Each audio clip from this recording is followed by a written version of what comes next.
Okay, so again, on our server, inside of the composites folder, there's a single file called checklayerset.atm. When you actually save, when you try to export or save and then load actions, you only can do them in sets. You can't do as just a single action. You can put a single action into a set that has the same name and save the set, but nonetheless, that's what this is, and that's why it's called set.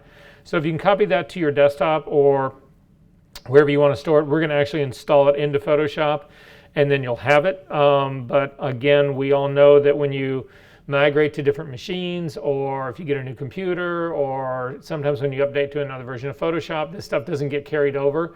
So if I were you, I would keep this in a safe place, although in your folder for week 9, there is actually a Check Layers PDF that will describe exactly how to remake these things. So you'll always be able to remake them, but nonetheless, copy this thing to your desktop. It's the easiest place to do it. And then inside of Photoshop, in your Actions palette, come to the flyout menu. So the little menu that's on the right-hand side, come to the flyout menu and say, Load Actions. So again, take a look at my screen to see where I'm at. And if you click on Load Actions, it's going to allow you to navigate to where you just saved that file. If you put it on your desktop, it'll be on your desktop. In my case, mine is in, go back, inside the week 9 folder. It's right here called Check Layers Set. And go ahead and select it and then hit Open. And it should load it into your Actions group, and it should be right here. It's called Check Layers Set, which is a group. You need to open that group up, and inside that is the action that's called Check Layers. Does everybody have it now? Anybody not? Okay. So a couple last things that I want to do on this image while you guys were had actually gone on break. I took a look at this and I re-put on my luminosity check layer, and I felt like the image needed to be darkened just slightly. So to do that, what I'm going to do, again, if you're following along, go ahead and click your luminosity check layer to turn it on. Again, it felt just a little bit bright to me, so I'm going to go back to my set of adjustment layers. Again, I've got the hue saturation one, I've got the color balance one. Right above it, I'm just going to add a regular curve. Once the curve goes on, again, I'm going to clip the curve to the group so that it only impacts the figure. And this is what I mean by only impacts the figure. Look at my screen really quick. This is now clipped to it, so you can see as I'm actually doing this curve up and down, it's only impacting the girl. That's what clipping masks or clipping groups are all about.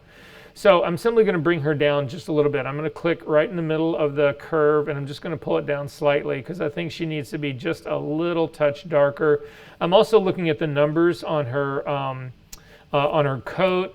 And it was in the 60s, high 60s, and I'm feeling like the coat should be a little bit darker than that. So I've pulled it down just a little bit, and then I'm going to turn off my luminosity check layer and turn this guy back on and off. And it feels, she feels more grounded in that place. This seems to work better for me.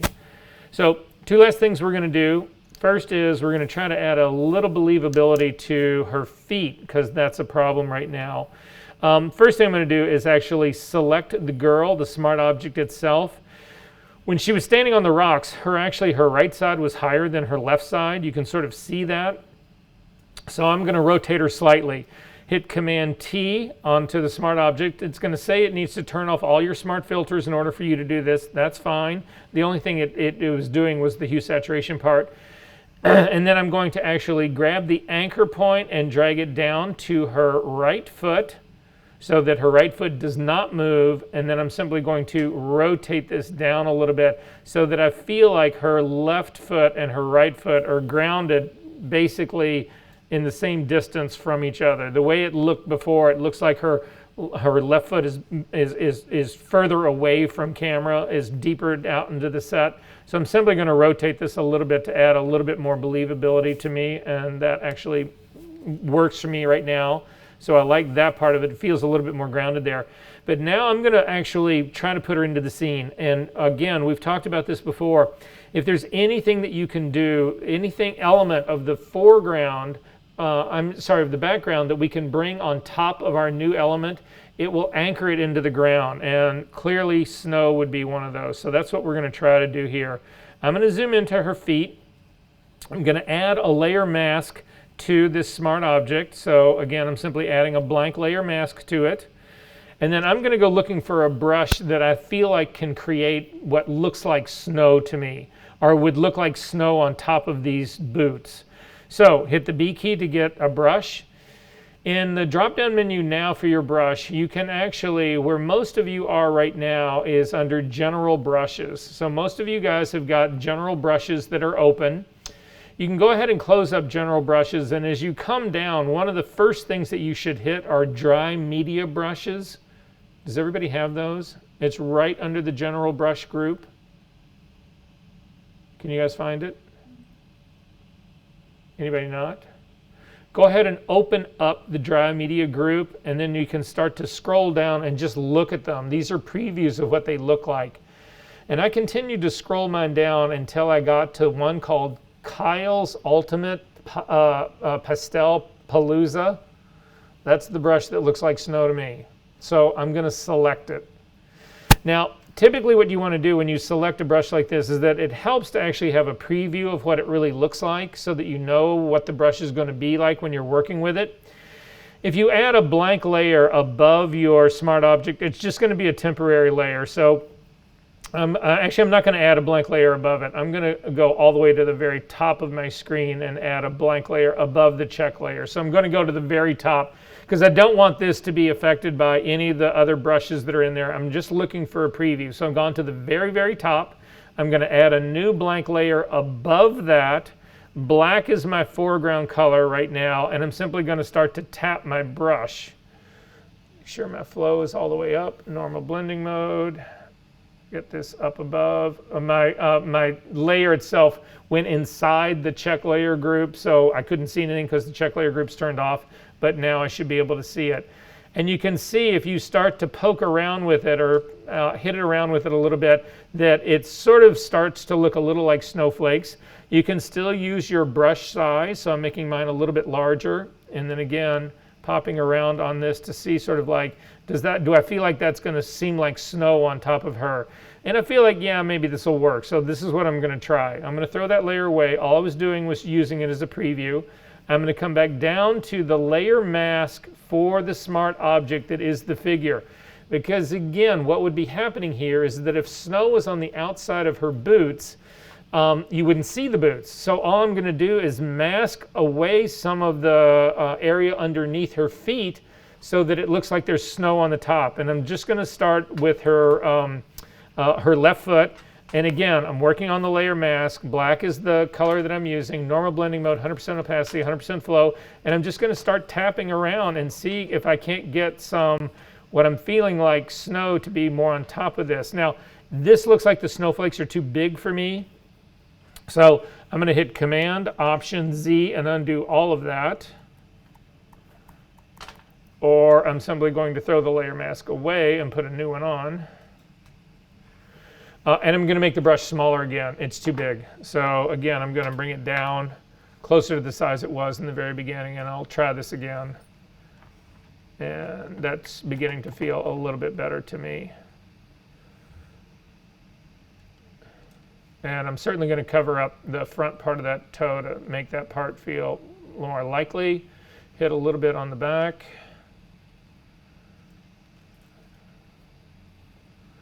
Make it irregular. I'm going to do the same thing on the other side. So it looks like her feet are in the snow just slightly. Now, when I look at this, I like what it's actually covering up a little bit. What I don't like is the brush seems way too sharp. Those little dots seem way too sharp for me. So I'm simply going to blur the layer mask. So up to the filter menu, down to blur, down to Gaussian blur. And yeah, if we hit it with like a 1 pixel feather on that, it softens it up just enough for it to sort of become a little bit more believable. And I'm going to go ahead and say okay to that. So again, these are things that help anchor her in there as far as that goes. To see the before and after, hold down your shift key and simply click on the layer mask, and you can see what a difference this makes. And if we zip back out,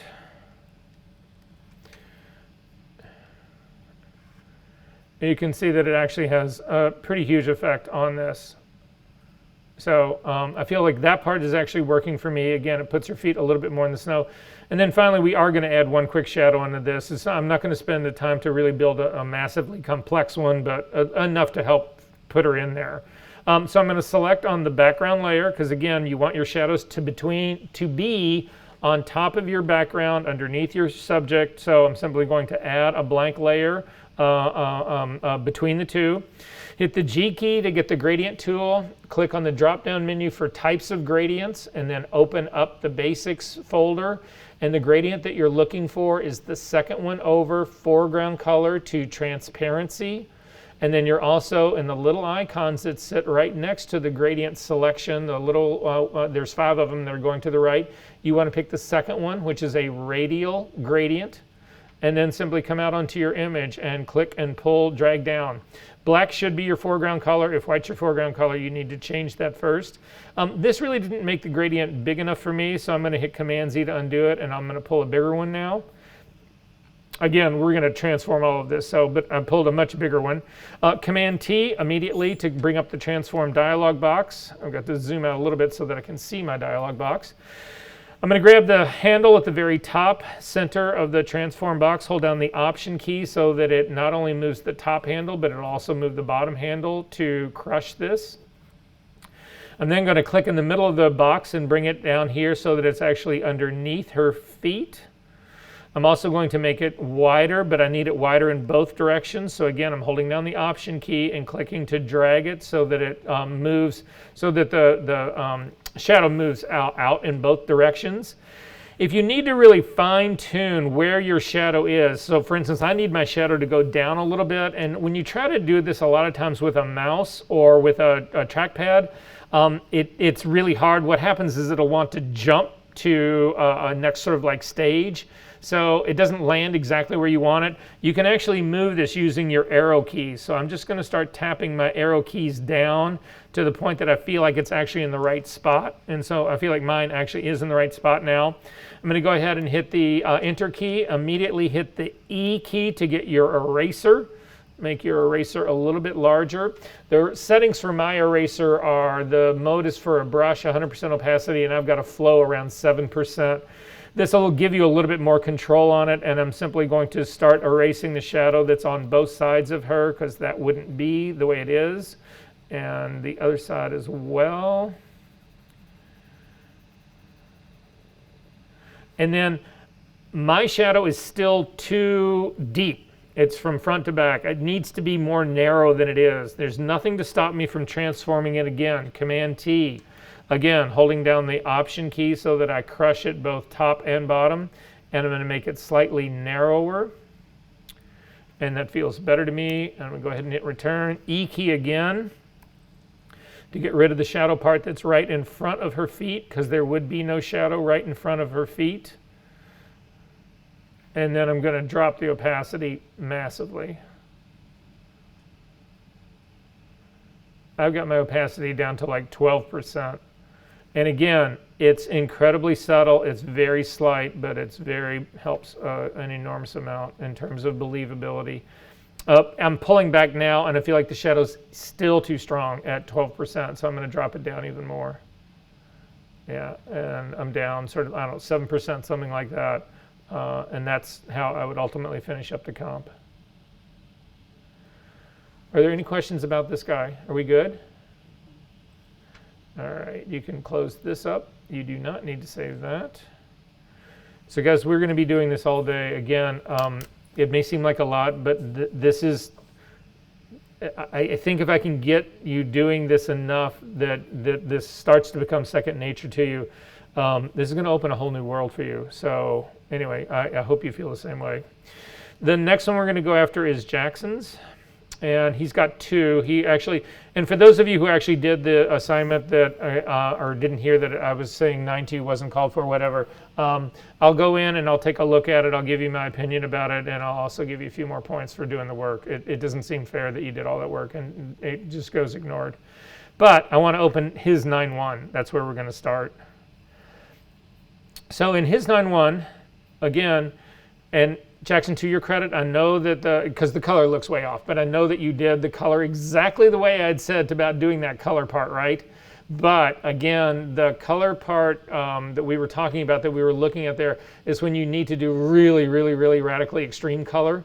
And that's really not the case in this. Again, what we've got here, or at least what we hopefully have here, is a background that's basically color neutral and a figure that is also basically color neutral. And so the color that we're having to push or pull is nowhere near as radical. And so we're simply going to do it in a different way. However, if you've got this guideline that's running right through it, I think this is probably was Jackson's establishing his horizon line. It's fine. It's distracting to me, so I'm going to hit Command H just to hide it. But we need to talk about the figure. And if we take a look at the figure, you'll see above the top of his right here, he does have, he's got his check layers are actually on there. I'm going to throw his check layers away. I'm also going to throw away all the stuff that he did on top of it. So the hue saturation, the gradient map, and the curves are all his attempt to actually match the girl to the scene. I'm going to throw all of those away as well. We're just going to start sort of from scratch. So I just selected all of them and I'm throwing them into the garbage, and you can see that this gets the girl back where she's like sort of supposed to be. And then I actually need to take a look at the image. And when I look at the image, I'm going to actually turn the girl off and just take a look around the image. And what kind of light do we have here? I always call these, this is the Simpson clouds. This is the clouds from the Simpson show, right? That's the kind of light that you've actually got. If anybody who has ever gone out and shot in this light, it's a horrible nightmare to actually shoot in this light. If you're anybody here still, no, nobody shoots film anymore. Nobody shoots. Anyway, in the days of transparency film, when we would shoot in conditions like this, what happens is that the sun is passing overhead, and sometimes the sun covers the clouds. Sorry, the clouds are passing overhead. Sometimes the clouds actually cover the sun. And what happens is that it knocks your exposure, it knocks a whole lot of light off, so you have to change your exposure, you have to open up. But it also changes the color, because what happens is that the sun is very warm, yellow, and the sky is very blue, and when you kill the sunlight, your image becomes considerably bluer, the area that's in the shadow of those clouds. So it used to be in the day when we would actually shoot this stuff that I would have an assistant who had a color meter in one hand and a light meter in the other hand, and he would just be yelling out calls to me. And what would happen would be we would have to change filters. So when you're shooting transparency film, you bake the color into it. It's just your exposure. What you shoot is what you get. There is no developing it after the fact. So we would have to change filters, but there's also an exposure, but there's also a filter factor. So the filter actually also kills light. And you have to actually figure that in addition to the other exposure shift that just happened. So he would be holding this light meter to get the new exposure, but then he would have to quickly do the math to figure out how much the filter change was either going to kill more light or add more light, depending on what filter it was, and then finally call out the exposure to us. And we used to keep huge logs and notes and all this. I mean, it was insanity. You guys don't have to do that anymore. But at any rate, that's the situation that we've got here. And the issue that I think maybe, Jackson, did you actually shoot the background? So he may be remembering the day. If you look way back in the back of this image on the road, keep going all the way back, you actually see direct sunlight back on where the stop sign is in the very back. Unfortunately, that is not the light that's actually in the area where the figure is. This area that's in the figure, you do not have, this is not in direct light. So you've got two lighting situations in here. If you go far enough back, so I'm going to continue to go all the way back here again and take a look, you can actually see that this side of the trees right here is in full sunlight. The other side of the trees over here that are also, parts are in full sunlight, you can also tell there's some shadow in here. So the truth of it is the sun is on the right-hand side. It's not completely flat. It's actually on the right-hand side, and it's coming across this. It's pretty close to the front, but anyway, it's coming in that direction. However, So the figure that he actually picked would have worked if she was all the way back in that sunlight. But in the area that she is right here, she is not side lit. She is only being lit from the top. It's almost as flat here as the snow scene. It's the wrong girl. So you can throw the girl away too. Instead, we're going to use the right girl. You can pitch the shadow as well. It's interesting. You understood the shadow enough because the shadow that you painted in would have been direct light, been that flat light coming from above, not a direct light where light would be kicking out to the side. So we can get rid of that. He's got a total shadow going. We can get rid of all the shadows. And we're just going to start back with his original image. It is a smart object. I'm going to check on it first before we do any other work. So I'm going to double click on his smart image. Smart object, and I'm going to open it up. And he's actually made a good call here. There's nothing, I looked around in here, there's nothing really for us to white balance on. People think you can white balance on clouds. Clouds usually have a little bit of blue to them because they're in such a deep field of blue. It's not a reliable thing to actually click on. However, there are built-in white balances. So if you come over to the white balance part of this, of the camera raw dialog and click on the drop-down menu, you can see that you can have it as it was shot. You can do auto. What auto will do is Photoshop analyzes the image and tries to figure out what's going on. So you can click on auto and you'll see it actually adds a little bit of warmth to this, a little bit of red. I don't know that I really believe that. You can try daylight, but daylight's really designed more for, again, that direct warm sunlight. So that's why this whole thing just went blue and it's not correct. Cloudy was the one that he had picked, and that actually seemed to work for me. I thought it worked out pretty well. So again, just so that you guys realize that these things are here as well. If you don't have a target to use, that part works out pretty good. So I'm going to go ahead and leave it at cloudy. I accept that part. However, one thing that none of you seems to do, and it's just the easiest thing in the world to do, and I can't tell you how much I want you to change this habit. There's an auto button that sits at the very top underneath the histogram that will tell you what Photoshop thinks this image should look like. Click on it. If you like the change, you can keep the change. If you don't like the change, you can undo it by simply clicking on the auto button again and it goes away. But when I click on it, it tends to open this scene up in a way that I feel like is more natural for a camera. It actually opens this thing up almost a little bit over a third of a stop. It also, though, does what's more important about this, in my opinion, is that it actually does, it tries to maximize your detail. And it tries to maximize the detail by all of these custom settings that sit in here. The contrast, highlights, shadows, whites, and blacks. So if you say to yourself, well, I want the maximum amount of detail, you keep all of these settings. If you don't like the exposure change, though, simply double click on it to set it back to 0.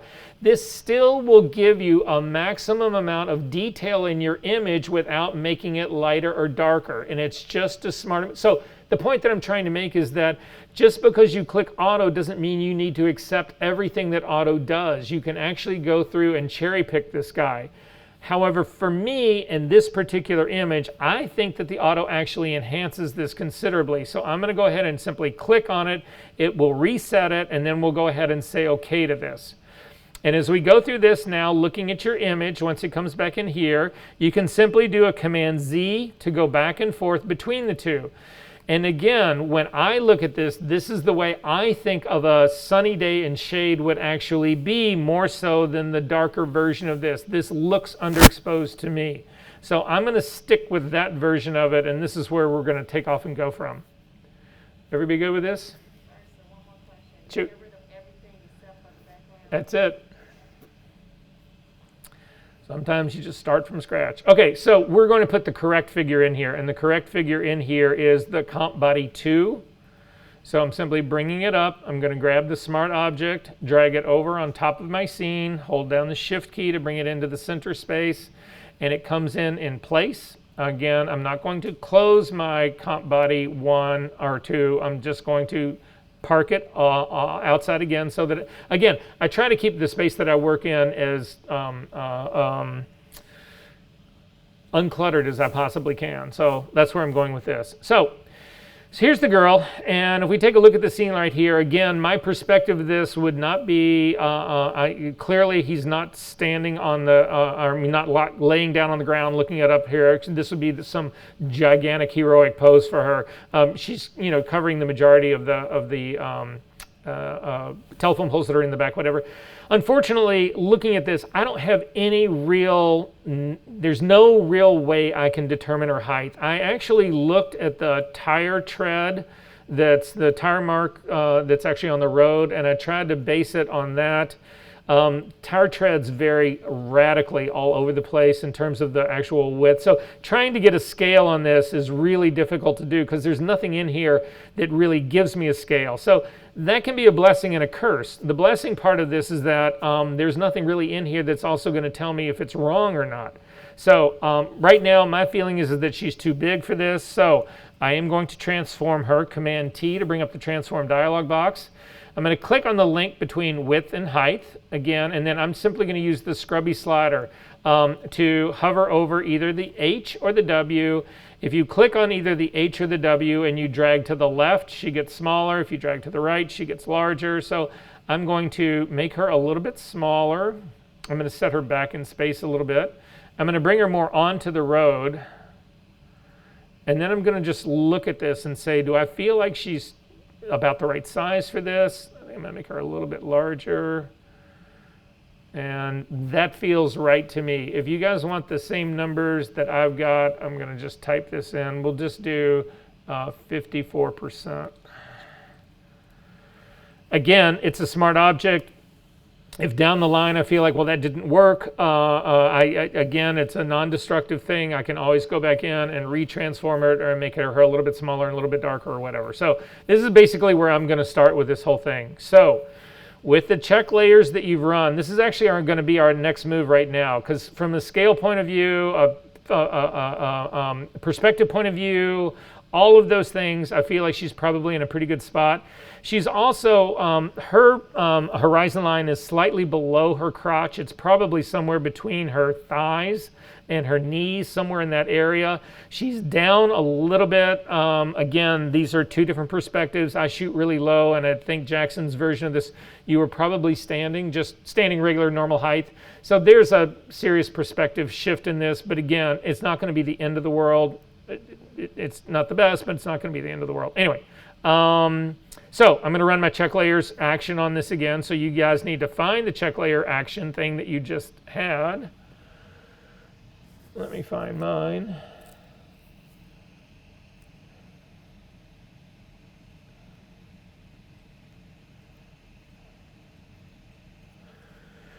And in theory, if you run yours, you should actually end up with this hyper, like, oversaturated, really colorful image. Did everybody end up with that?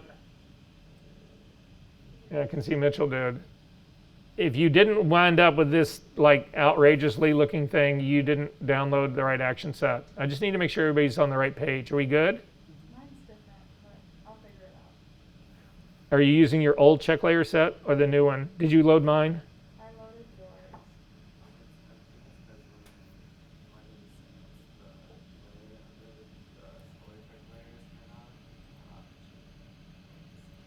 Okay, what? I'm sorry, what's the problem? You load the action, but Hue Saturation and the electric layer are turned on. So I think that's why some people. Let me just look at your action. Let me look at your check layers and I can tell you if it's the right group or not. So this is mine, and then this is yours, and that's what's in yours. Yes, and so that's what you want to run. Just click run that, and it looks like that. Okay. So to go through mine, just so that you guys know what's going on, if you take a look at the check layer set, it'll actually put it up at the very top. There is a luminosity check layer at the bottom. That's one you guys have already been working with. There's a saturation check right above it. And then there is a color check layer with a hue saturation together. These are together in the same group. It's a little eyeball is on right here. This group holds those two adjustment layers. To get the true color check layer, you've got to turn on color check layer as well. Both of these need to be on. And again, all the hue saturation thing is doing is amping. If you turn it off, you get a true check of color in this. But to see the adjustments that you need to make, a lot of people, myself included, amp up the saturation so that I can really see. If I turn off the hue saturation adjustment, her coat essentially looks gray, telling me that it has no color at all. If I amp the saturation to this point, I can see that it is definitely a gray, but there is blue in it. So this, when I get to doing the color part, this is simply going to help me out. So, but to begin with, we're going to turn both of them off by turning off the eyeball for the color check layer group. Because the first thing we need to do is our luminosity check. So I'm going to turn on the luminosity check layer at the bottom. And it simply turns this into a black and white image. And I'm going to zoom into this. Now again, when I look at this and I look at the scene that's around this, she is way too contrasty for the general scene that's around this. So I need to drop the contrast. Again, if I look at I'm going to select the girl because I'm going to be doing work on this. The best way to drop contrast is not to use curves. It's actually to use the shadow highlight filter that's not in the filter panel, but that's actually in the image panel. So come up to the image panel, to adjustments, and down towards the bottom where it says shadows and highlights. And it will actually open up. And again, you get that same default, that 35 default. I'm going to back out a little bit. I want to see a little bit more of my scene. Now, in my opinion, this has actually opened up things way too much. So I'm going to grab the amount slider for the shadows, and I'm going to start to drag to the left to reduce this. And I'm trying to get a better balance. I'm really looking at her, and I'm looking at the trees that are sort of surrounding her. And when I get around a 10, I'm feeling pretty good about that 10. Again, use your preview checkbox to turn this on and off again. And you'll see that, yeah, this is beginning to fit into my scene a little bit more. She's matches the sort of the, again, the shadowing, the feeling of the trees a little bit more. Again, use that preview on and off and you'll really see the difference in that and sort of like where she should actually be. She may be, I'm going to try 10. We'll see what it looks like here. And I'm going to go ahead and say OK to that. And then I'm going to turn off my luminosity check layer. Again, to see the change that we've made, the easiest way instead of turning your smart filter off is to simply select the layer, the smart filter mask, and then invert it and just go back and forth with it. And I feel like we're still opening the shadows up too much, so I'm going to turn my luminosity check back on. I'm going to double click on the smart filter that says shadows and highlights, and I'm going to drag this down even more. I think it's opening it up too much, so I'm going to come down to like more like a 7, 6, and say OK to that. Turn off my luminosity check layer, and that actually feels a little bit better to me. We definitely need a more top-heavy light, which we will go back in and we're going to make her legs a little bit darker in just a second. But I'm feeling pretty good about this. And again, before you completely fine-tune everything, we need to consider everything else that's going on in here first. I need to get the color correct, and I also need to get the saturation correct. So I'm going to go to my next check layer up, the saturation check layer. And when you click on this again, this is the saturation map. And again, it's similar to the situation that we had before. You can see what I was talking about. The little yellow colored flowers that are in the field are almost a pure white in this saturation map. That's showing you that they are extremely saturated. However, when I look at her, the general feeling, again, there's no saturation at all in her in the outfit that she's wearing, but I think the saturation in her face is a little bit too strong.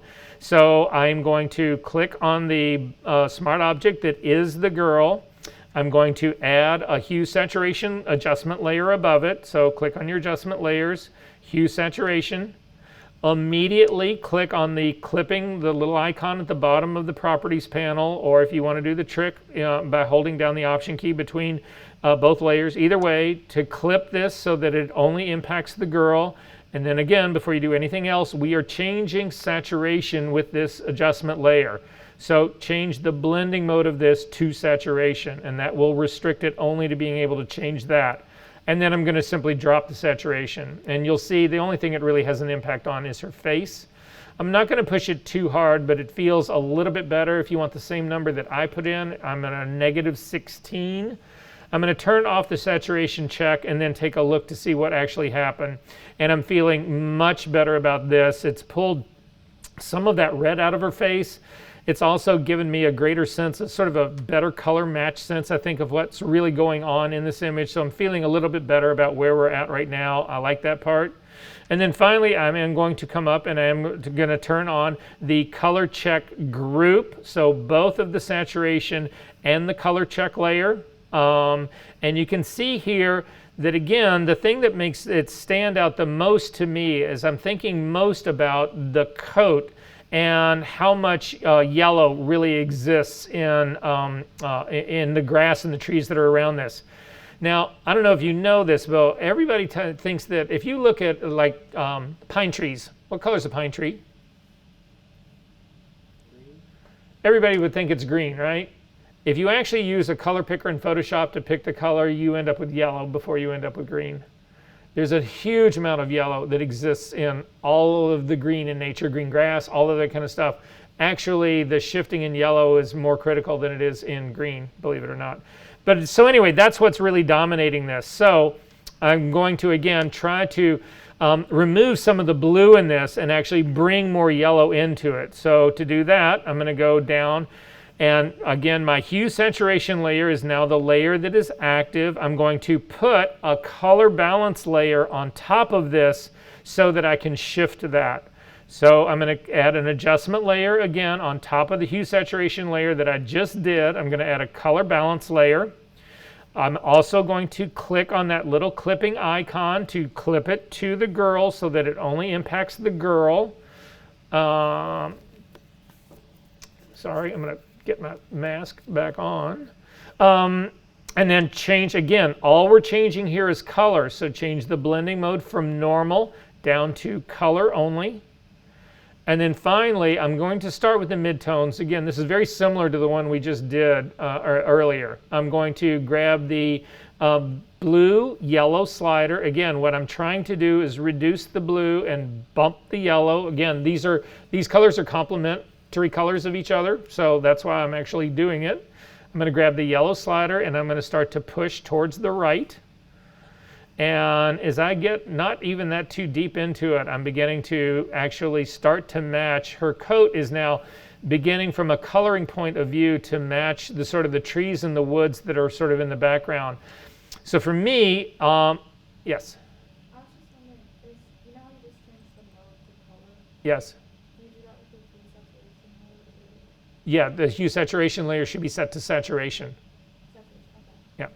So again, you just always set the blending mode to the thing you're trying to change so that it doesn't inadvertently change something else. So anyway, and in my case, I'm going to push it a little bit harder just to see if I feel like it gets a little bit better. Yeah, pretty much it's not getting a whole lot better. Once I get past the sort of that 14, 15, 16 area right in there, whatever, that's about as hard as I can actually hit this guy. Now, her face right now I'm going to leave. We'll see coming back to it. Her face actually matches the what's going on in the pavement reasonably well. And we'll just see. So I'm going to come up to the top and turn off my check layers. So again, you can do it from the entire group now. Just click on the eyeball icon part for the group. And I'm going to come down now again and turn my color layer on and off.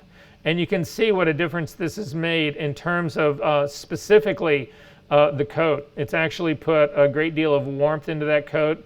When you turn it on and off, you can really spot the blue that's actually in that coat. And at this stage of the game, I feel like color-wise and balance-wise, this is actually looking like a pretty good comp to me. I'm feeling pretty good about this part. So now we're going to actually get into more relighting the scene. And in the scene in here, I'm going to hold off on building the shadows for just a second. In the scene, what I know is that, again, it's a relatively flat light, but it's a top-heavy light, and I don't feel like this is, I feel like this is more of a frontal light than more of a top-heavy light. So I want to give the illusion that this is actually falling off. It's coming down, that the light on underneath her is a little bit darker. So to do that, I'm going to simply add a curve on top of my color layer. So again, all of these layers are designed to impact the girl. That's the only thing we're doing here. So I'm going to click on Add Adjustment Layer, and I'm simply going to put a curve on there. When you put the curve on here, there's cheats that we can use. And one of the cheats that I always use to make things lighter or darker is the blending mode, multiply, and screen.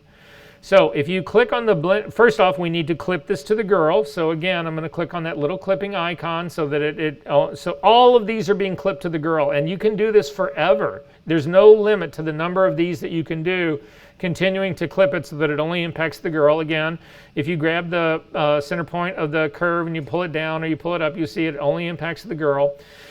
You could try to actually use the curve itself to make this darker. The problem that we run into that a lot of times, though, is if you click the middle point of this and you drag it down, it's going to make the midtones the darkest, but then as you start to get to the shadows or move to the highlights, the impact of making it darker fades away. And by the time you actually get down to the shadows are anchored where they always were. So this isn't really a good way of necessarily doing it. I'm going to tear that center point off again. If you're going to do it with the curve, a better way probably is to grab the black point and actually click on it and start to pull it to the side. This way it will actually have a greater impact on your shadows than it will have on your highlights, which would probably work better for us. However, I'm going to pull that back as well. I'm not going to use that method either. The shortcut that I'm going to use is blending mode. So if you click on the blending mode now of the curve, again, typically you would think, well, we need to set this as luminosity because it's just a tonal thing that we're doing. You can't do both. We can't use the multiply blending mode and the screen blending mode and then also use the the luminosity mode, because again, you can't have, you get one from this menu, that's it. So if you come down and click on multiply, you see that it makes the entire image darker. If you come down and click on screen, you see that it makes the entire image lighter. I'm going to start with multiply. I'm going to click on that to make the entire image darker. Then this curve has got a layer mask on it already, and the layer mask is white. I need to hide this, so I'm going to invert the layer mask. Command I inverts it. Then I'm going to take a brush, the B key, and I'm going to make it a really large brush. Now my brush is still that snowflake brush, so I'm going to go up to my brush, drop down menu. I'm going to scroll all the way up to the top to my general brushes. I'm going to open the general brush group and I'm going to select the very top one. Again, this is the completely soft brush, no pressure, pressure doesn't control anything on here. I'm going to click on the name Adobe to get that drop down menu to go away, and now I'm back to my soft brushes. You want a normal blending mode on this, 100% opacity, 100% flow. I need to check the edge of my brush. It is completely soft. And then I'm going to make it, again, considerably larger. Typically when I do this, take a look at my brush here, guys. What I do typically is the strongest part of the effect of this is going to happen in the very center of the brush. So I set the center of the brush about where her feet are, because that will put the greatest effect right where her feet are. And then the size of the brush is determined by when do you want the fall off to start happening. The brush that I've got right now, the fall off is going to start happening right at her crotch. That's not where it would actually start. It would actually be happening higher, probably closer to right below her boobs. So I'm going to continue to make this brush bigger. And in my case, if you want the same brush that I've got a 3500 pixel brush. And then it's one tap. So I'm going to, again, I'm working on that layer mask. My black is my foreground color. I need to hit X to make white my foreground color and simply do one tap. And you can see that it automatically makes her legs considerably darker. It didn't do a lot in the top part. I think that the transition should be happening a little bit faster. So again, if you take a look at the effect itself, hold down your Option key and click on that, you can see that the fall off happens pretty quickly. It's really centered around her lower legs. So I'm going to just raise that a little bit more. So still using the same brush, I'm going to bring it up a little bit higher so that the brush is now about at the top of her boots, and I'm going to click again. And you can see that pulled in a little bit more of that gradient up in there in the top of her. However, this has made things way too dark, so we need to drop the opacity of this. This is a lot like shadows. Grab your opacity slider and start to pull it considerably back. So I'm back to probably around a 25%. Turn your curve on and off, and you can see it's actually pulled down a little bit more believable balance down in that bottom. I might even take this up to like a 30%, 35%, and turn this on and off and see. That actually feels a little bit more grounded to me. It feels a little bit more top heavy to me, or at the very least, a little bit more balanced. And then finally, we actually need to build the shadows for this. So I'm going to go all the way down to the bottom. I'm going to click on the background layer, the landscape layer. Well, first off, I'm going to click on her. She needs to be rotated as well. So I'm going to click on her and rotate her. Command T to bring up the transform dialog box. Again, I'm going to put my anchor point right on her right foot, and then rotate her left foot so that it looks like she's standing, so that her feet are even on the ground, one's not further back than the other. I'm going to go ahead and say OK to that, but I've got a problem before I make my shadows, and it's this. If you zoom in and take a look at her feet, this is not the way things would actually be. You would not be able to actually see. You might be able to see a little bit of the underside of one foot. I don't know that you would see the other side of the toe part in here. I'm not sure about that part.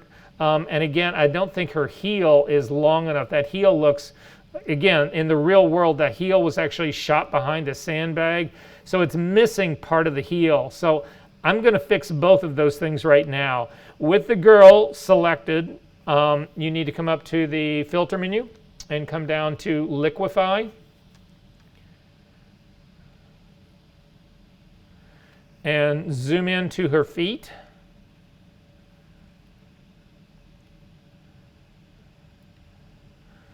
And the first thing I'm going to do is freeze the top of her shoes. All I really want to do is get rid of the shadow area that I'm seeing underneath this part of her foot right here. So I'm going to select the freeze tool. So if you look at your toolbar, if you go above the thing that looks like the little person, that's the thaw tool. The thing right above it is the freeze mask tool. Once you click on that, check your properties panel on the right-hand side and make sure that you've clicked on show mask. And then we are simply going to freeze the top of the shoe so that I don't do anything there. And you can freeze the rest of the shoe part as well. Then I'm going to get the forward warp tool, the one that's at the very top, and simply push the bottom of the shoe up to the point that I just get rid of it. If you want to see what this really looks like, unshow the mask, and you can see mine looks a little, doesn't look very smooth, I guess is the way I'm going to put it. So I'm going to go to the smooth tool that's right underneath this guy and make it considerably smaller and just sort of run it back and forth across that a little bit, and it sort of evens that out. So I like that part. However, I need to restore the length of her heel. That's also wrong. So I'm going to go right back to the push to the left tool, and I'm going to grab her heel, and I'm simply going to drag it down to make it longer. And I feel like that seems a little bit better. Make it a little bit longer still. I like that better. Just take that part up a little bit. And that feels better to me, and I'm going to go ahead and say OK to that. And now I've got a more complete foot. And look at what that just did. It anchored her foot onto the ground. I got a more complete foot to work with. And then I can start to build my shadows. So I'm going to go down to the background layer and select it. I'm going to add a blank layer on top. Again, these are very general shadows that we're dealing with here. So hit the G key to get your gradient tool. Make sure that black is your foreground color, because again, this gradient that we picked before, unless you've changed something, is foreground to transparent, which is what we want. So I'm going to simply click and drag out to start. Command T to bring up the transform dialog box. I'm going to zoom out a little bit. Hold down the Option key and click on the top of the control handles to compress this. I typically start with the really strongest shadow that's going to be directly under her feet, so it's a relatively small one. And then I'm simply going to bring it down so that it is right under her foot. Again, use my arrow keys to pop it up a little bit. It also needs to be rotated slightly to accommodate the angle of her foot. And it still needs to go up a little bit higher. If the bounding box gets in your way and you feel like you can't see what's going on, hit Command H it will hide. I hit Command H once and it brought back the horizon line that Jackson had put in. Hit Command H again and it will hide that, but the transform dialog box is still there. You'll see if you get in the vicinity of it, you've still got the little control handles that you can use to actually rotate it a little bit. You can still use your arrow keys to actually drag things out a little bit. So in my case right here, I'm feeling pretty good about sort of the way this shadow is looking, so I'm going to go ahead and say OK to that. Hit the E key to get the eraser and get rid of all the shadow that's actually right in front of her foot and the one that's going too far in the back of her foot. And create another new layer. In the next new layer, we're going to do the very same thing again. The G key to get a gradient, click and pull it out. Command T to transform it. Hold down the Option key and crush this. We're making the shadow for her other foot. Make it a little bit more narrow, and down even a little bit more. Click and drag it under her other foot. It's way too wide. Option key, crush it.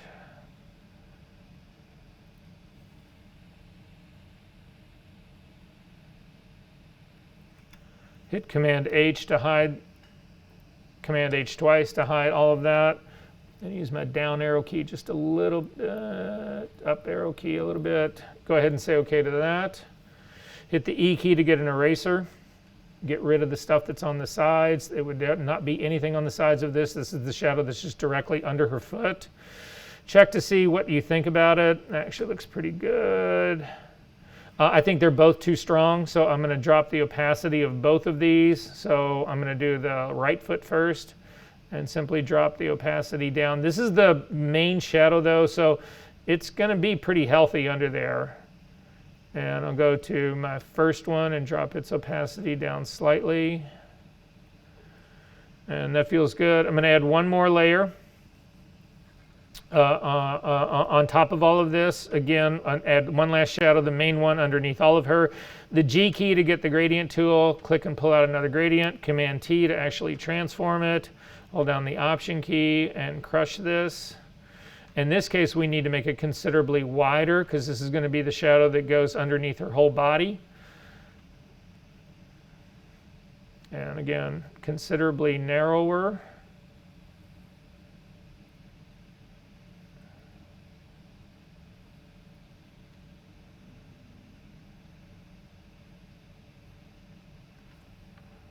Up a little bit. Go ahead and say OK to that. Hit the E key to get the eraser. Get rid of everything on the sides. There would be no shadow on the side of her. And drop the opacity of this way down.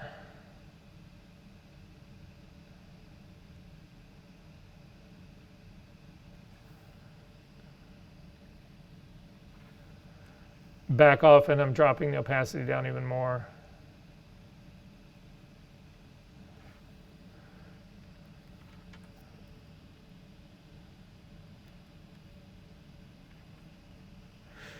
And I would probably continue to do a little shadow work on this. I think we're sort of close here, but it's not really perfect. I'm not really that happy with the shadows that are under her toes and that kind of stuff. But you guys sort of get the gist of where we're going here. Again, go to your history panel, do a quick snapshot of this. Go ahead and say OK to that. Snapshot number one. Double click on the hand so that you jump completely back out. And just so that you can sort of see the girl. Scroll up to the very top and you can look at Jackson's first one and sort of where we're at right now. But again, Jackson, to your credit, you followed that recipe for doing that stuff explicitly, because I looked at the color palette that it built for you, and there was blue, white, and black. They didn't touch the green or they didn't touch anything else. So anyway, are there questions about this? Are we good?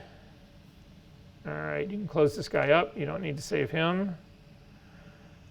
The next one we're going to go for is Conde's. So this one actually started out, I thought, pretty good. I'm going to go through some of the same similar things that we talked about before here. The first thing I'm going to do is really take a look at the background to make sure. I thought this was actually pretty close. We'll just sort of get a quick idea of the differences once we sort of get through this part. So I'm going to turn the girl off. I'm going to turn her shadows off. And I'm also going to, it looks like here, that this is a smart object. So it looks like there's two smart objects. One's sort of the virgin copy and the other isn't. So that's fine. I'm going to double click on it to actually see what it really looks like. And then you see this. And this was absolutely brilliant because, again, you don't see this in the image. You don't even know it exists until you open the smart object up. But did you shoot this image? Yeah. She shot it with a figure. And so I have scale. I get all those things that I need are all sitting right here. And I'm just like, yes, this is going to make my life a whole lot easier, right? It also gives me some idea of the lighting that's actually on here. But nonetheless, the first thing I'm going to do again is check color balance on this. And there's a couple of ways to do it. When I look at this, there's a couple of things in here that should give me a decent color balance. Again, you don't want to use lights. Those are all too light. As a matter of fact, if you try it, we'll see what happens. But click on your color on the white balance tool. And if you click on the light, actually nothing happens. It used to be you would get a warning dialog box that would open up and it would say, you can't use this point, it's too light, you need to find a spot that's got more tone to it. So I looked at the sign that's over here, and if you actually zoom into the sign,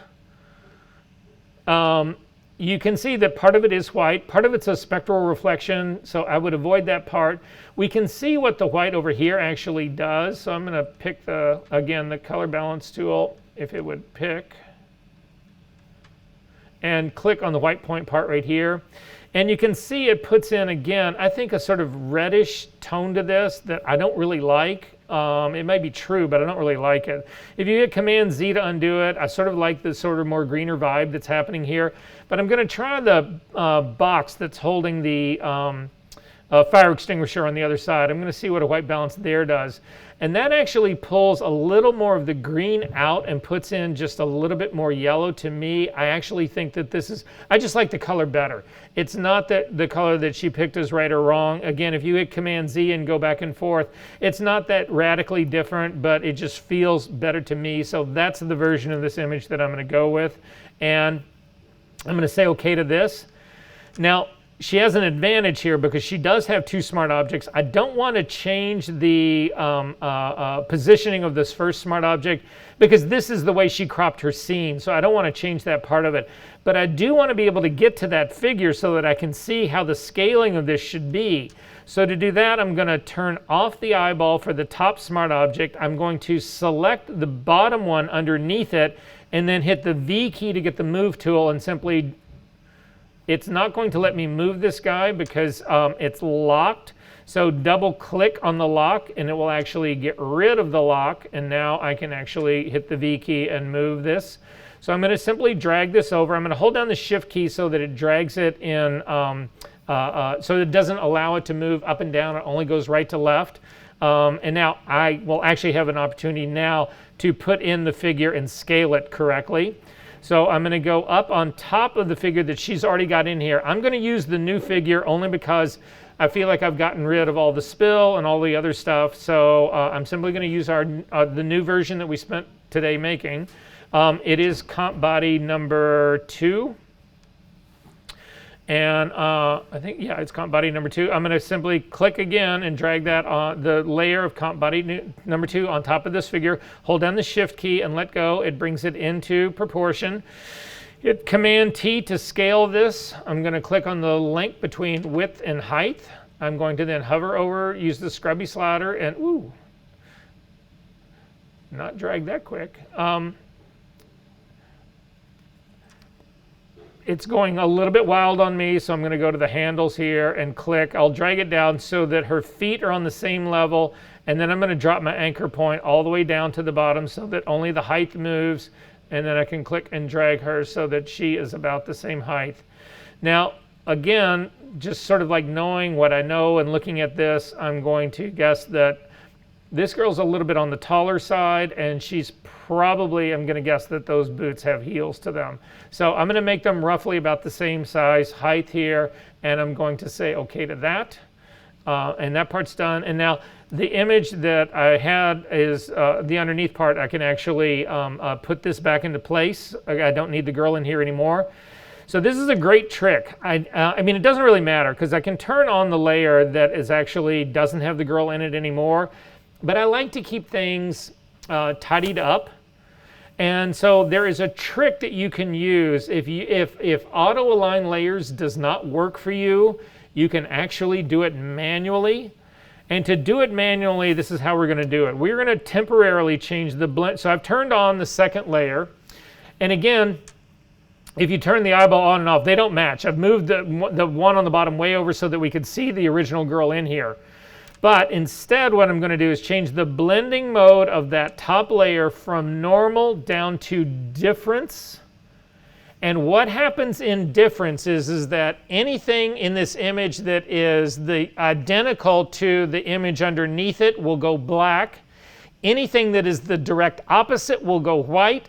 And then anything that's close but varying, you'll get this weird sort of solarized effect here. So your job in this is to actually move the very bottom layer to end up with this entire thing completely black except for the figure that we're seeing on top. You can turn off the figure because the girl that's on the very top is not a part of this whole equation. So I'm just going to turn her off so we can see the whole thing.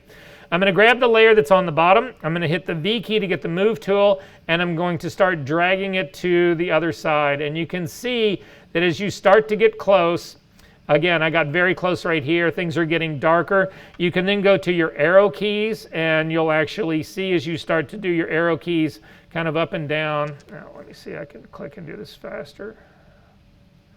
And the minute the image goes black, these things are two perfectly in line. Does that make sense? And then change the blending mode of this second layer back to normal. We just did that to get the layers aligned again. I'm going to turn on the figure at the very top. Turn on the eyeball. And again, at this stage of the game, I'm going to run my check layers on this to see what I think about this. So to your actions palette, and we will click again on Find Check Layers. Oh, right there. And at the very top, I'm going to turn off my color check layer. And I'm going to come down and start with luminosity. And in the luminosity part here, I'm actually feeling not too bad about it. It actually looks relatively good in here. Again, I think I would have maybe more of a side light coming from this light that's in the back. That's just my feeling about this. But in terms of the overall other balance of this actually feels relatively balanced to me. I don't feel like I need to open the shadows a great deal up anymore. I mean, it feels actually pretty close to me. So I'm going to turn off luminosity. I'm going to put on saturation check. And again, I keep having this same problem with her. In this case, it's not as bad, but it's slightly different. So I think there's still a little bit too much saturation in her face. So I'm going to come down, click on my smart object that is the figure. I'm going to add an adjustment layer, a hue saturation layer. I'm going to clip it to the figure. I'm going to change the blending mode of that adjustment layer because we're changing saturation. I'm changing it to a blending mode of saturation. And then I'm just going to simply start to pull my saturation down slightly. I'm really sort of more going for the feeling, the vibe of this sort of like gray area kind of in the background there, not the warning blocks that are actually on the walls. And so if you want the same as me, I ended up with a -13. I'm going to drag it back up and turn off my saturation check, and then again turn on my hue saturation layer back on and off, and I feel, oh, absolutely, that actually cleans that part out just a little bit more. I like that part of it all. So then I'm going to do my color check, and again, with my color check, it's both the hue saturation and the color check layer, both of them. And again, this is another one of those cases that there's a dominance of that blue that's still in that coat that I think we need to actually pull out. So I'm going to go back down to the hue saturation layer that I just made. It is the active layer, and the only reason I want it to be active is because I want to add my color adjustment, my color balance layer above it. So I'm going to click on Add Adjustment Layer and put Color Balance above it. I'm going to clip the Color Balance layer to my figure. I'm going to change the blending mode of that Color Balance layer from normal to color, so it only affects the color. And then again, this is a yellow slider. There's no question about that. I'm going to grab that yellow slider and start to pull it to the right, to the left, to sort of get a little bit more of what's sort of like going on in here. Now you can keep pushing this forever and you'll see that it doesn't really start to pick up any of that orangey part in here. That's a completely different slider. So I'm going to stop at around the 14 because it doesn't increase when I get any more. And then I'm going to go after my magenta slider. I think there's too much green in this guy, so I'm going to click on the magenta slider and start to push it also in the direction of the left. And it doesn't take a whole lot before you start to really begin to get it to dominate. Again, I think that it's amazing that one little step between a 7 and a 6 is like, goes way too much. So I'm going to do a -6. That feels a little bit better to me. It's sort of feeling this scene. Maybe I'll try a 7. Let me see. You can use your arrow keys on these numbers as well. Yeah, I'll actually, it seems to fit better if I do a -7 on that. So I ended up here with my color balance only in the mid-tones with a -14 for the yellow and a -7 for the magenta. We'll turn off the color check layers and see what that ended up doing. So again, I'm going to come down and turn my color balance on and off, and you can see it makes a world of difference. It's actually doing exactly what I wanted it to do. I'm going to do 2 other tricks really quick. Again, I would rotate her like we've rotated her before. I would actually get rid of the bottom of her feet the way we did before. I would go through all of that, but we have other things I want to look at, so I'm not going to do that part. But I am going to change the lighting on her. So to change the lighting on her, I'm going to do a very similar trick that we actually did before. I'm actually going to add another curve to this. So just adding a plain old curve on top of the color balance. Again, I'm going to clip this curve so that it only impacts the girl. I'm going to then change the blending mode of this to multiply, just like we did before, to make everything darker. I'm going to then invert this layer mask so that I don't see any of the darkening of this, Command-I. And then I'm going to do this by hand. I'm going to grab the brush, a B key. I'm going to make it a much smaller brush.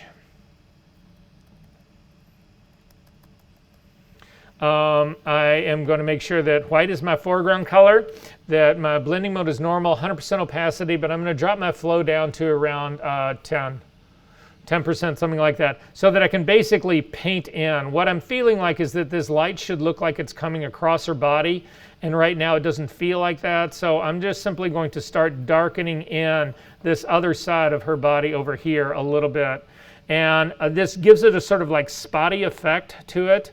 It's a little strong, I think, so I'm going to simply drop the opacity of this down to open that part up a little bit. And so this is sort of the feeling that we're actually getting on this. It's sort of giving me a sense of direction of light, and I like that part better. So this is pretty much the spot where I'm going to go from in here. So again, if we double click on the hand and do a history snapshot of this, we can take a look at the before and after. And like I said, I thought the original one before was incredibly close to this. So I think the color is a little bit better in this. The lighting effect on it, I think, also helps integrate it a little bit better. But otherwise, it was really, what you did was really well done. So anyway, are there questions about this? All right, we're going to look at a different setup now.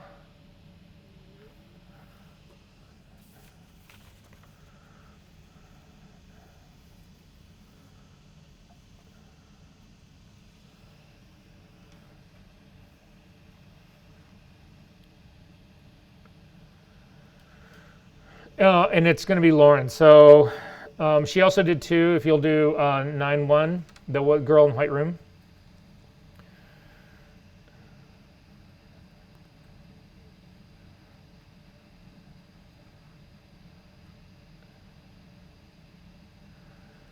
So when we look at this, again, this is one of those situations where it's the wrong girl for the room. But that doesn't mean that I think the other girl will be better. And this is why I feel this way.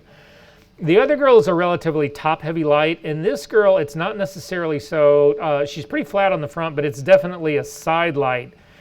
But I feel like the part of her that's actually lit up, I'm not dealing with those really deep shadows that would happen. This room, again, there's light bouncing around this whole room. I'm imagining this whole room to be light.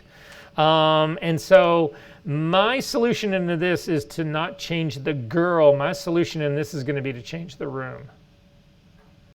So this is how we're going to actually start and go about it. First off, it's the wrong girl, only because only so much is that this is the girl. She's still, if you take a look, all the body is still in there. All of the other stuff is in here. So I don't want to actually use this. Again, if you open up the body, there's all the hue saturation, all the shit that we tried to get rid of.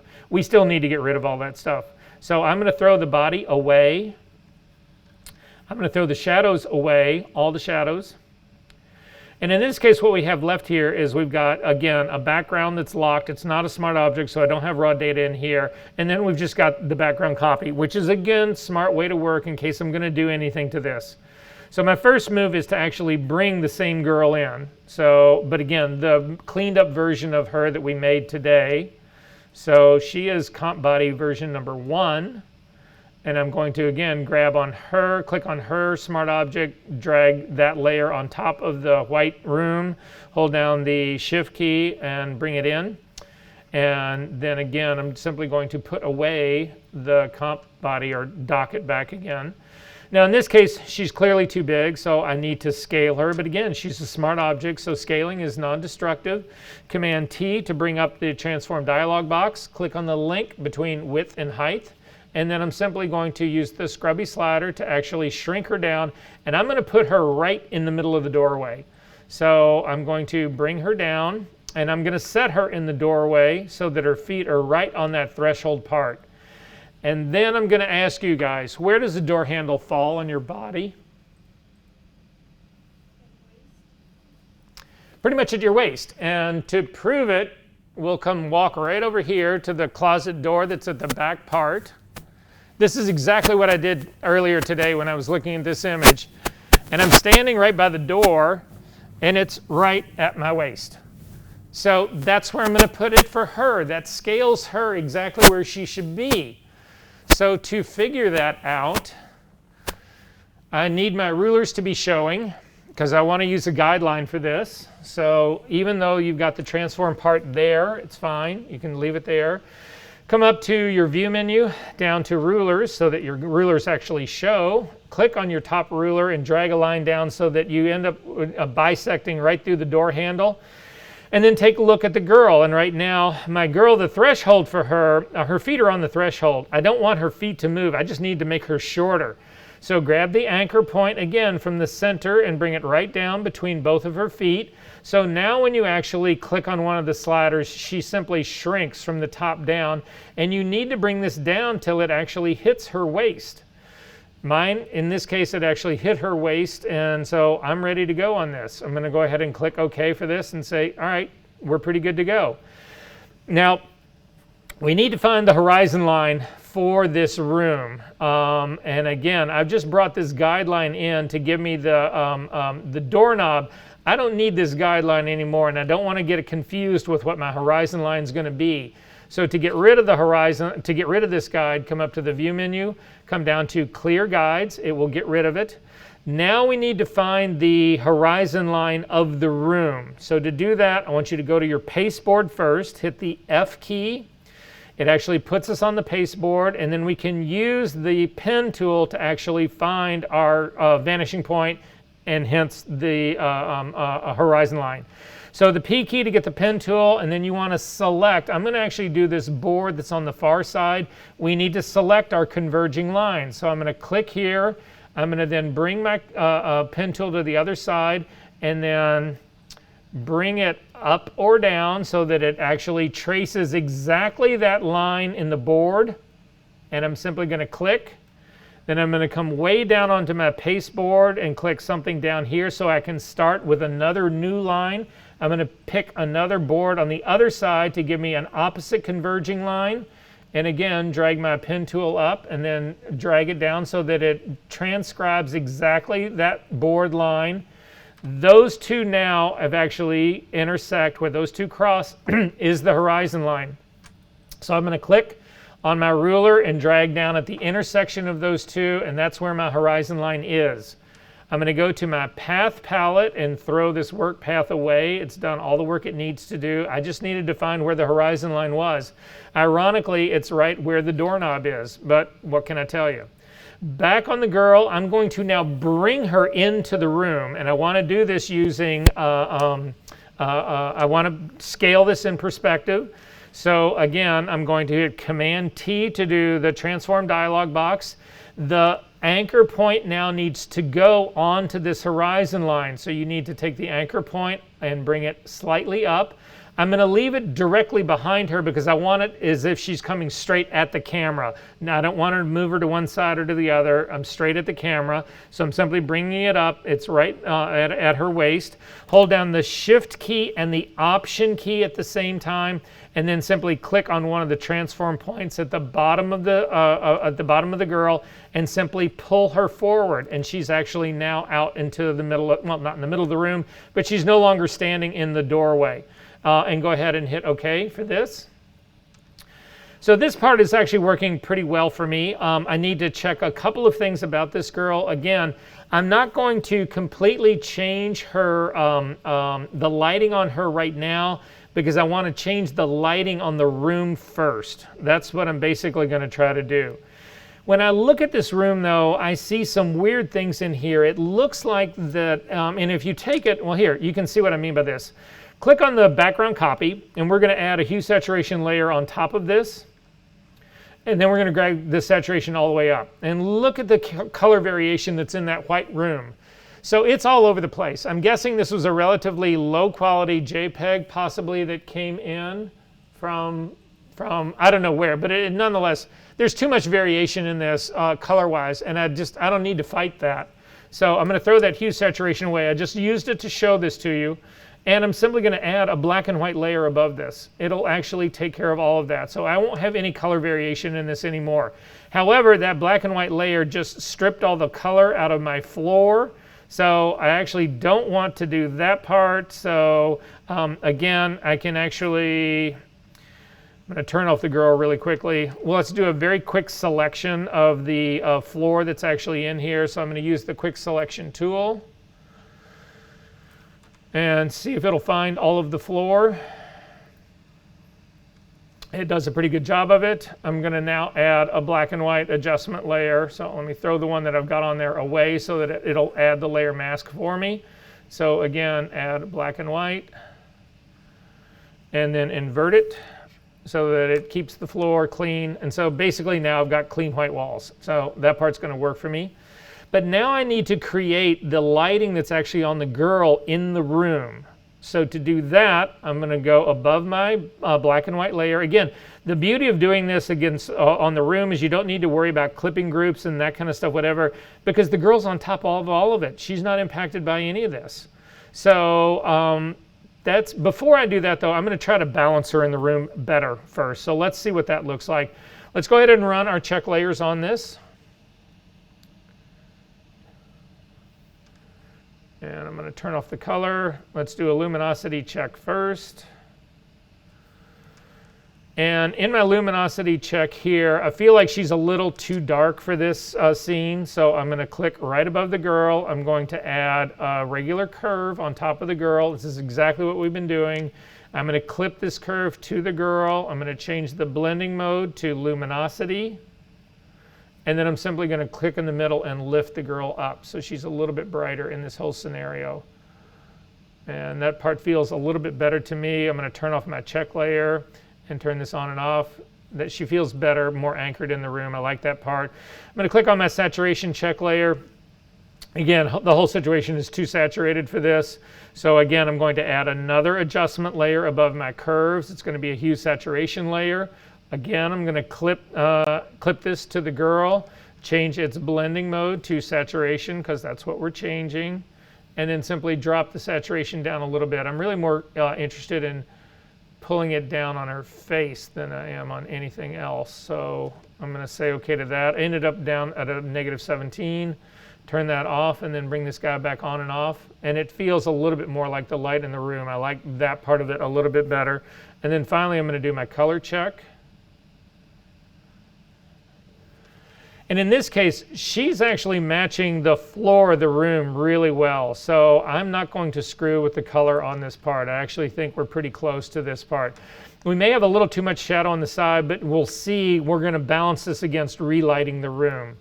So then to relight the room, we're going to come back down to the room. I'm going to click on the black and white adjustment layer that was cleaning up that background, that was removing all of that color variation in there.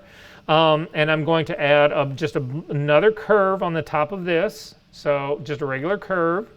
I'm going to go ahead and in this curve, set it to multiply. It'll make everything darker. But now I'm actually going to use the layer mask to create the illusion of light coming from the right side.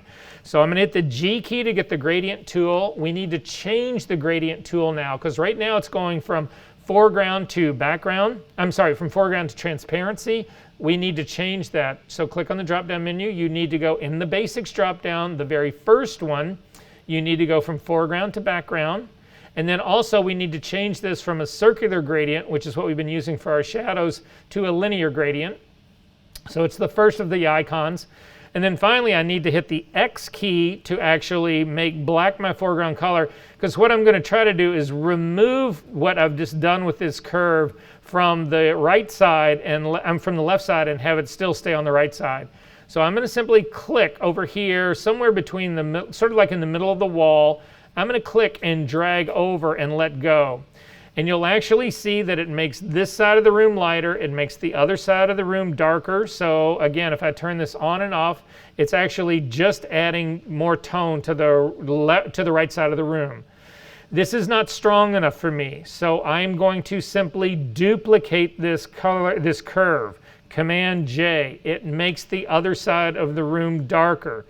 This is beginning to make a little bit more sense to me now, but now when I look at this, I clearly feel like she's got more contrast than the lighting in this room really explains. You could hit Command J again to continue to make the other side of the room darker, but this doesn't make sense to me either. This room is too light for this to actually have this much of a fall off happen this quick. So I'm not going to do that. I'm going to throw that layer away. I'm going to leave it as it is right now. But now I'm actually going to turn my luminosity check layer back on. I'm going to select the girl. It's a contrast move right now. So I'm going to simply come up to my image menu, down to adjustments. This is what we've been doing all day. Down to shadows and highlights. Again, it's going to really lift those shadows a little bit too much now, in my opinion. So I'm going to drop that 35% down just to the point that I feel like the shadows sort of actually match the kind of where she is sort of in this room. And I'm down to around a 20, and I'll say okay to that, and we'll see what it looks like without the check layer. And that's feeling a little bit better to me. And I still, let me turn this check layer back on again. I still actually feel like she needs to be slightly brighter. So I'm going to go back to the curve that we used to actually lighten her up a little bit. I'm going to hit it a little harder.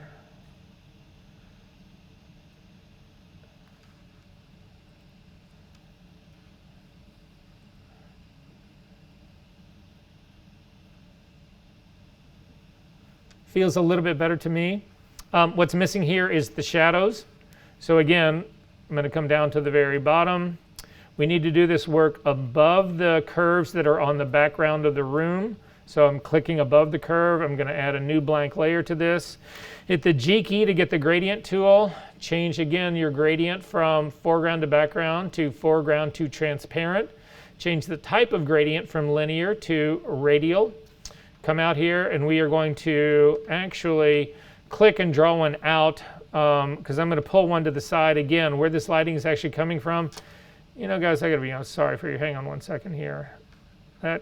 She is too light for this room.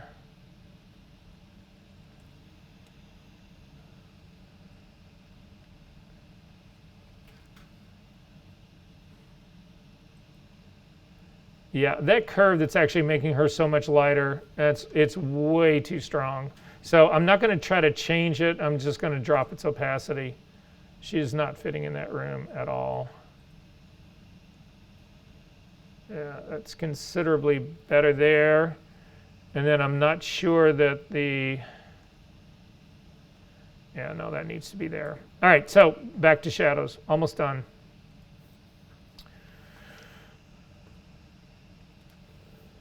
G key, pull out a long gradient, Command T, crush the gradient, holding down the Option key, stretch it way out, click and move it so that it comes under her like this, crush it down a little bit more, pick it up a little bit, crush it even more, say OK to that, hit the E key to get the eraser, get rid of everything that's in front of her, to the side of her, everything that's actually in front of her wouldn't be there as well. And then drop the opacity of this guy. And then finally, she needs 2 right under her feet. So add one more layer, G key to get the gradient tool, pull out it, Command T to transform it, hold down the Option key, crush it, bring it under this foot.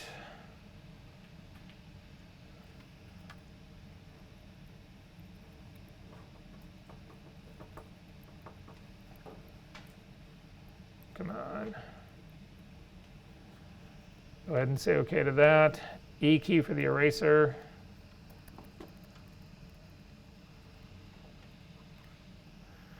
I'm simply going to duplicate this and drag it under the other foot.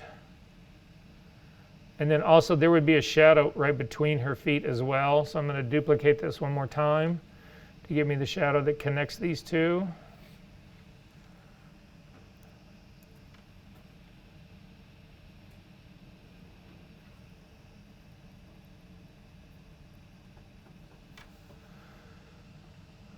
Double click on the hand, do a history snapshot of this, and this is where we were, and this is where we are. Questions? Okay, that's it. I know we have 2 minutes left. We could try it. No, just kidding. Yeah. The only assignments that are left in this class are final projects. So it's just to bring files next week. We are still going to work on other things in class. So I'm still going to show you guys. Again, I'm not going to waste your time and your money. So it's all the classes for the rest of the semester, including our final critique, are going to be full classes. So show up and I will see you guys then. Sure.